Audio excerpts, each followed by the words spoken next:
Ya, pemirsa, apa saja fakta-fakta yang terjadi selama persidangan di kasus dugaan penodaan agama? Kita akan lihat sebetulnya ada 3 hal kejanggalan utama yang akan kami tampilkan di grafis berikut ini. Yang pertama, pernyataan dari Gus Joy menyatakan bahwa kejanggalan-kejanggalannya adalah kerap menjawab lupa saat dicecar pertanyaan, lalu kemudian juga mencantumkan profesi diri sebagai advokat pada BAP, namun ternyata belum disumpah. Dan orang ini juga dianggap tidak objektif dan memiliki kepentingan politik. Lalu kesaksian atau keterangan saksi dari Novel Haidir Hasan Bamukmin yang juga ditengarai janggal karena tidak mampu membuktikan SMS dan catatan telepon dari warga Kepulauan Seribu. Dan yang menjadi permasalahan ada selain kesaksian juga dari definisi saksi sendiri, di mana berdasarkan pasal 1 angka kejanggalan definisi saksi, para saksi yang dihadirkan hingga saat ini tidak ada yang menyaksikan pidato Ahok secara langsung di Kepulauan Seribu.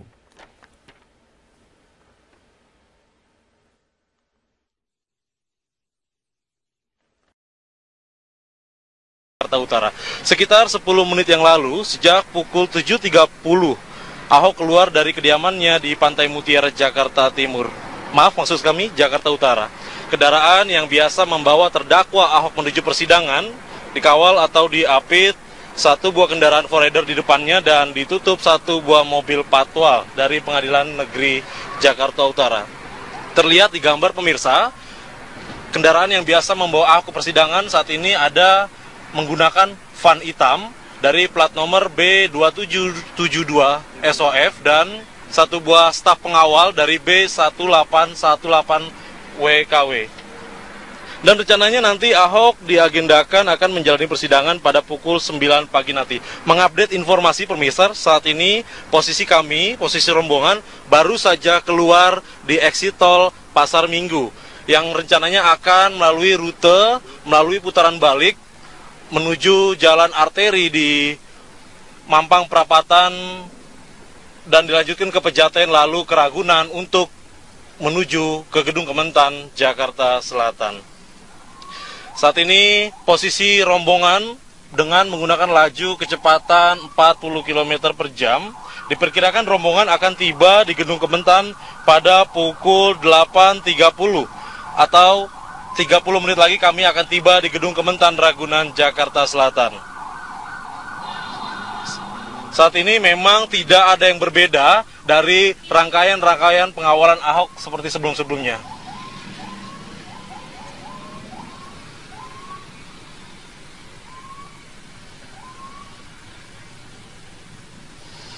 Baik Arif, memang saat kami dari Pantai Mutiara tadi hingga saat ini, kami belum melakukan kontak komunikasi yang bisa digambarkan apakah ada terdakwa Ahok di dalam mobil tersebut.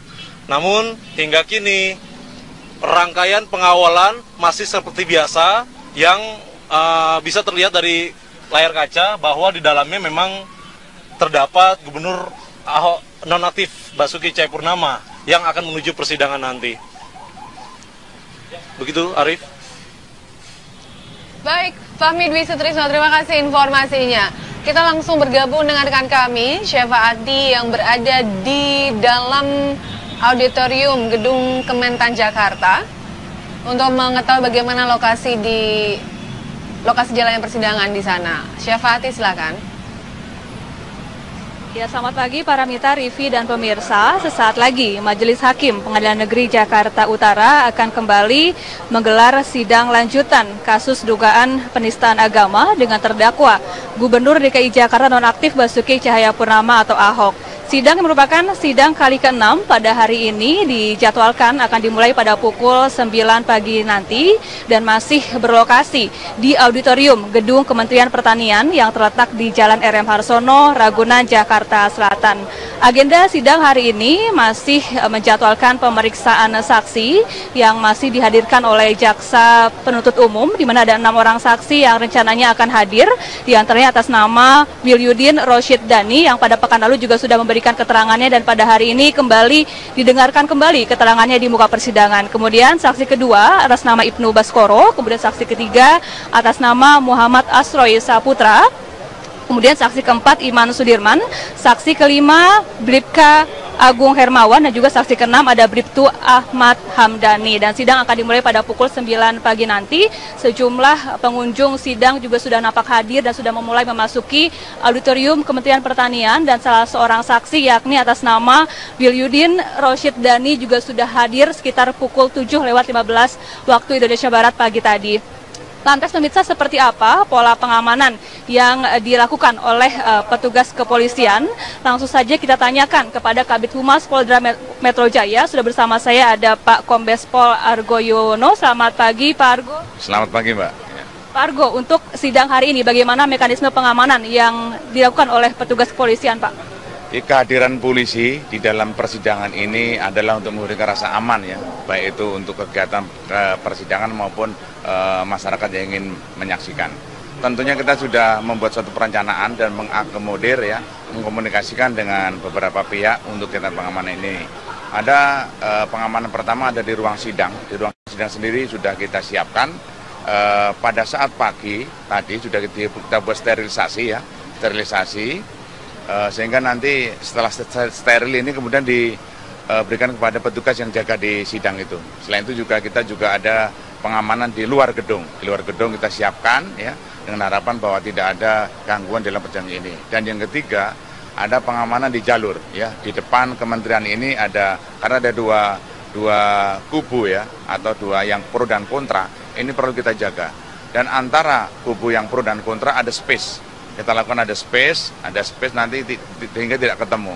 Artinya bahwa nanti kalau yang pihak yang satu itu berorasi, itu tidak terdengar di pihak yang satu. Dan sebaliknya, sehingga tidak akan terjadi terprovokasi ya.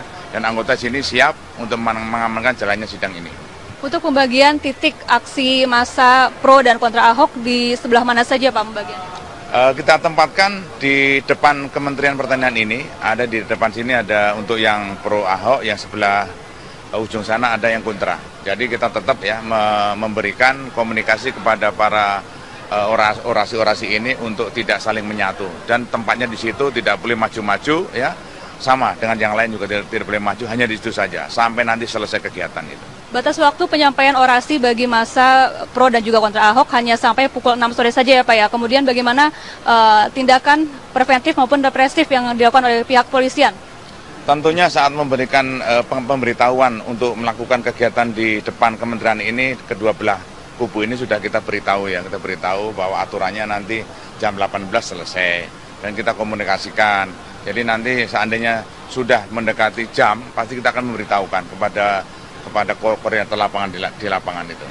Pak Argo, lalu lintas di sekitar gedung Kementerian Pertanian ini sudah ditutup sejak pukul 3 pagi tadi ya Pak ya. Kemudian bagaimana kondisi arus lalu lintas saat ini dan jalur mana saja yang dilakukan penutupan Pak?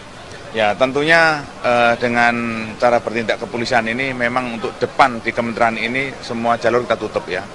Jadi kita tutup, ini adalah bagian daripada cara bertindak kepolisian untuk pengamanan sidang ini ya. Dengan harapan bahwa semuanya dapat berjalan dengan lancar. Dan untuk pengalihan arus, untuk yang dari dan ke melewati depan kementerian ini kita lewatkan di daerah Cilandak di sana ya. Daerah Cilandak ada petugas, semua petugas ada di persimpangan-persimpangan di sana untuk mengatur semuanya. Jadi dengan harapan bahwa masyarakat untuk tetap mentaati peraturan-peraturan yang ada anggota di sana. Taati saja di sana, ikuti saja petunjuk anggota di lapangan. Kalau untuk operasional bus Transjakarta sendiri seperti apa Pak? Sama, kita sudah mengkomunikasikan dengan Dinas Perhubungan DKI ya, untuk bus Transjakarta juga kita alihkan, tidak melewati jalur di depan kementerian ini. Sudah kita agendakan seperti sidang-sidang yang kemarin-kemarin sudah. Nah, jadi dari sebelah yang menuju ke kementerian ini sudah dibelokkan ke kanan, ya, sudah dibelokkan ke kanan ke arah Cilandak untuk jalur bis itu. Terima kasih Pak Kombes Pol Argo Yono atas waktu dan informasinya. Dan pemirsa, saat ini kami masih menantikan mulainya persidangan yang rencananya akan dimulai pada pukul 9 pagi nanti, di mana ada 6 orang saksi yang dihadirkan oleh jaksa penuntut umum untuk memberikan keterangannya di muka persidangan.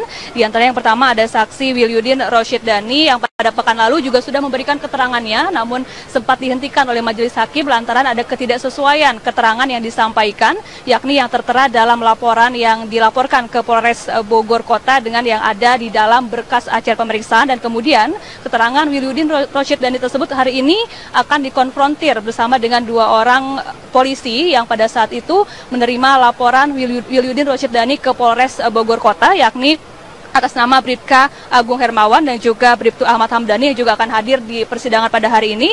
Kemudian 3 saksi lainnya yakni bernama Ibnu Baskoro, kemudian Muhammad Asrori Saputra dan juga Iman Sudirman. Demikian informasi yang dapat kami kabarkan pemirsa, dan kami akan sesaat lagi usai jeda pariwara berikut ini. Tetaplah di Apa Kabar Indonesia Pagi.